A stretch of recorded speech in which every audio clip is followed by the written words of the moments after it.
பாடலை பாடியபடியே மும்மரமாக சமைத்துக் கொண்டிருந்தாள். அவளுக்கும் இனியனுக்கும் திருமணம் ஆகி 1 வாரமே ஆகிறது. நல்ல நாள் பார்த்து பால் காய்ச்சி குடியேறிய புது வீட்டில் இன்று சமையலையும் தொடங்கிவிட்டாள். வணக்கம் நண்பர்களே, என்னுடைய பெயர்தான் இனியன். நான் தனியார் வேலை செய்கிறேன். எனக்கு வயது 29 சரி. என்னோட இந்த கதையை கேட்பதற்கு முன்னால் நமது சேனலுக்கு சப்ஸ்கிரைப் பண்ணுங்க. வாங்க கதைக்கு போவோம்.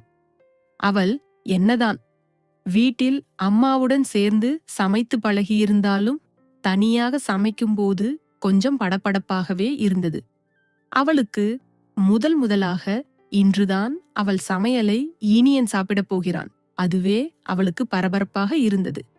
இனியன் எழுந்து குளித்து சமையலறை பக்கம் வந்தான். என்ன சமைக்கிற? வீடே ஒரே மணமாக இருக்கு என்று அவன் அருகில் கிடந்த நாட்காலியில் உட்கார்ந்தான். அம்மா இருக்கும்போது பார்த்து பார்த்து பண்ணி தருவார்கள். அவர்கள் மறைவுக்கு பிறகு என்று பெருமூச்சு விட்டான் இனியன். இப்பதான் நான் இருக்கேன், பிறகு ஏன் கவலைப்படுறீங்கள் என்று சொன்னான் அனன்யா. அப்பா என்னோடு இருக்கட்டும் என்று அவள் அதை கேட்கவில்லை. தோட்ட வேலை செய்வதற்கு நான் தடையாக இருக்கக்கூடாது என்பது அப்பாவின் மனநிலை. அதை புரிந்து கொண்டு மகளும் தன்னோடு அழைப்பதை அவரும் சந்தோஷமாக ஏற்றுக்கொண்டு கிளம்பிவிட்டார். இனியன் 2 வாரம் ஆபீஸ் லீவு போட்டிருந்தான். அனன்யா வீட்டை கொஞ்சம் மாற்றி அமைத்தாள். தேவையான பொருட்களை இருவரும் சேர்ந்து போய் வாங்கி வந்தார்கள். அவனுக்கு வாய்க்கு ருசியாக சமைத்து போட்டாள். இருவரின் வாழ்க்கையும் சந்தோஷமாக ஆரம்பித்தது. கோயில் போனார்கள். தினமும் தோட்ட வேலை செய்தார்கள். 6 மாதம் சென்றே. அடுத்த 10 மாதத்தில் அவள் கையில் ஒரு அழகான பெண் குழந்தை லாவண்யா. பார்க்க இனியன் மாதிரியே இருந்தாள். குழந்தையை பார்த்து பூரித்து போவார்கள் இருவரும். இனியன் ஆபீஸ் முடிந்த கையுடன் அவசரமாக வீட்டுக்கு வருவான். அனன்யா கேட்கும்போது எல்லாம் ஆபீஸில் சரியான வேலை என்றான். ஒரு நாள் அனன்யா லாவண்யாவை தூக்கி கொண்டு கோயில் போய் வரும் வழியில் இனியனின் நண்பன் பாஸ்கரனை கண்டாள். அவன், என்ன சிஸ்டர், வீட்டில் இனியனுக்கு நிறைய வேலை வைக்கிற மாதிரி தெரியுது. ஆபீஸ் முடியும் முன்பே ஓடி வந்து விடுகிறான் என்றதும் அவளுக்கு கஷ்டமாக இருந்தது. அவள் இல்லை மகள் லாவண்யாவுடன் விளையாடுவதற்காக என்று கூறி சமாளித்துவிட்டு வேகமாக ஆட்டோ பிடித்து வீட்டுக்கு வந்து சேர்ந்தாள் அனன்யா. மகளை கட்டிலில் படுக்க வைத்துவிட்டு பிரிட்ஜை திறந்து குளிர்ந்த தண்ணியை எடுத்து மடமடவென்று குடித்தாள். அவளுக்கு அப்போதும் வேர்த்தது. ஏன்? இனியன் பொய் சொன்னான். வேலை என்று அதே நினைவாக இருந்தது அவளுக்கு. சரி வரட்டும், கேட்டுவிடலாம் என்று நினைத்து கொண்டாள். அனன்யா, இனியன் அன்றும் தாமதமாகவே வந்தான். கதவை திறந்த அனன்யா, ஏன் இவ்வளவு லேட் என்று கேட்டதற்கு வேலை என்று சொன்னான். ஏதோ கேட்க அனன்யா வாயை திறந்தாள். லாவண்யாவின் அழும் குரல் கேட்டதும் உடனே அவள் அறைக்குச் சென்று லாவண்யாவை மறுபடியும் தூங்க வைப்பதில் நேரம் சென்றுவிட்டது. காலையில் இனியன் வேலைக்கு போகும்போது கேட்போம் என்று நினைத்தாள். அவன் வேலைக்கு போகும் அவசரத்தில் இருந்ததால் எதுவும் கேட்காமல் அமைதியாக இருந்துவிட்டாள். அவன் சென்ற பிறகு மகளை தரையில் விளையாட விட்டுவிட்டு பூச்செடிகளுக்கு தண்ணி ஊற்றிக் கொண்டிருந்தாள். அனன்யா அப்போது பக்கத்து வீட்டு பரமசிவம் வந்தார். வாங்க அங்கில் என்று அழைத்தாள். அவள் வந்தவர் நலம் விசாரித்துவிட்டு ஏதோ சொல்வதற்கு தயங்குவது போல் தெரிந்தது. அனன்யாவிற்கு, என்ன அங்கில், ஒரு மாதிரி இருக்கீங்கள் என்றாள் அவள். ஒண்ணுமில்லையம்மா, உன்னிடம் ஒன்று சொல்லணும், அதுதான் வந்தேன் என்று இழுத்தார். அவர், எதுவென்றாலும் தயங்காமல் சொல்லுங்கள் அங்கில் என்றாள். அது வந்து, இனியனோடு இன்னொரு பெண்ணை 2 தடவைகள் கண்டேன். கொஞ்சம் பிரண்ட் மாதிரி என்றார். அவர், அவளுக்கு அழுகை வந்தது. அதை மறைத்து என்னிடம் சொன்னார்.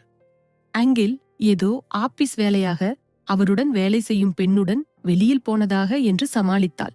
பார்த்துக்கோ அம்மா, காலம் கெட்டு கிடக்குது. நீ என் மகள் மாதிரி என்று கூறிவிட்டு அவர் சென்று விட்டார்.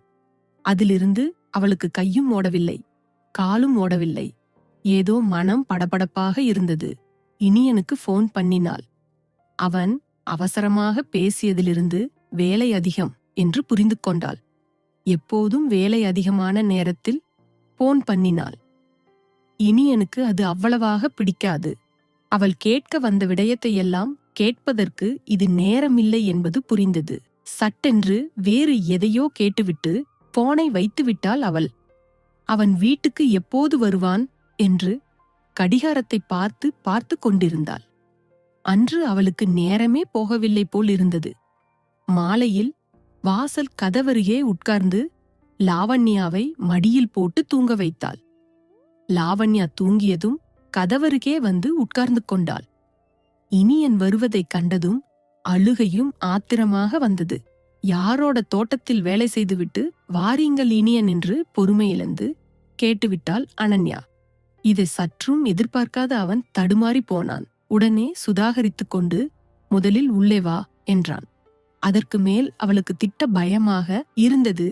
மகள் எழுந்து விடுவாள் என்ற பயம். குடும்ப விவகாரத்தை வாசலில் வைத்து பேசும் அளவிற்கு மனமும் இடம் கொடுக்கவில்லை. அவள் அமைதியாக உள்ளே வந்து சோஃபாவில் அமர்ந்தான். அஞ்சு ஏஞ்சலஸ். அவன் அவளுக்கு குடிக்க தண்ணி கொண்டு வந்து கொடுத்தான். மடமடவென்று வாங்கி குடித்த அவளுக்கு கோபம் குறையவில்லை. நான் முன்பு ஒரு பெண்ணை கல்யாணம் பண்ணலாம் என்று இருந்தேன் என்றதும் அனன்யாவிற்கு தூக்கி வாரி போட்டது. ஏன் இதை என்னிடம் முன்பே சொல்லவில்லை என்றாள் அனன்யா. கோபமாக, அதை சொன்னால் நீ எப்படி எடுத்துக்குவ என்ற பயத்தில் மறைத்து விட்டேன் என்றான் இனியன். பிறகு ஏன் என்னை கல்யாணம் கட்டுனீங்கள் என்றாள். உன்னை நான் கஷ்டப்படுத்தவில்லை என்றான். அவன் மௌனமாக இருந்தான். தற்போது யார் கூட தோட்ட வேலை செய்யுங்க, நான் நடந்ததை கூறிவிடுகிறேன் என்று இனியன் ஆரம்பித்தான். ஒரு நாள் நான் காலேஜ் போவதற்கு பஸ்ஸில் ஏறினேன். அப்போதுதான் முதல் அவளை கண்டேன் பிடித்து போனது. இருவரும் ஒரே இடத்தில் இறங்கினோம். எனது காலேஜும் அவளின் காலேஜ் ஒரே தெருவில் இருந்தது. அவள் பெயர் லேக்கா என்றான். அப்போதுதான் அவள் பெயரே எனக்கு தெரியும். அவளின் பெற்றோர்கள் விவசாயம் செய்வதாகவும் அக்கா ஹாஸ்டலிலிருந்து படிப்பதாக சொன்னான். அவளின் அம்மா கனகா என்னிடம் நன்றாக பேச ஆரம்பித்தார்கள். அதற்கு காரணம் லேக்காவின் அப்பா பரமேஸ்வரன். காலையில் விவசாயத்தை கவனிக்கப் போனால் தாமதமாகத்தான் வீட்டுக்கு வருவார். மூத்த மகள் லதாவும் வீட்டில் இல்லை. அருண் படிப்பு விளையாட்டு என்று போய்விடுவான். லேக்கா பெற்றோர்கள் வெறுப்பதால் குடும்பத்துடன் ஒட்டுதல் இல்லை. அதனால் கனகா ஆண்டி என்னோட பேச ஆரம்பிச்சா. நான் எப்படியாவது லேக்காவை கல்யாணம் பண்ணிக்க கேட்டுவிட வேண்டும் என்று நினைத்தேன். லேக்காவிற்கு மாப்பிள்ளை பார்த்து முடிவாகிவிட்டது. மாப்பிள்ளை வெளிநாட்டில் வேலை செய்கிறார். விரைவில் திருமணம் நடக்கும் கட்டாயம் குடும்பத்தோடு வந்துவிடணும் என்றார்கள். அதை கேட்டதும் நான் தலை சுற்றி கீழே விழாத குறைதான்.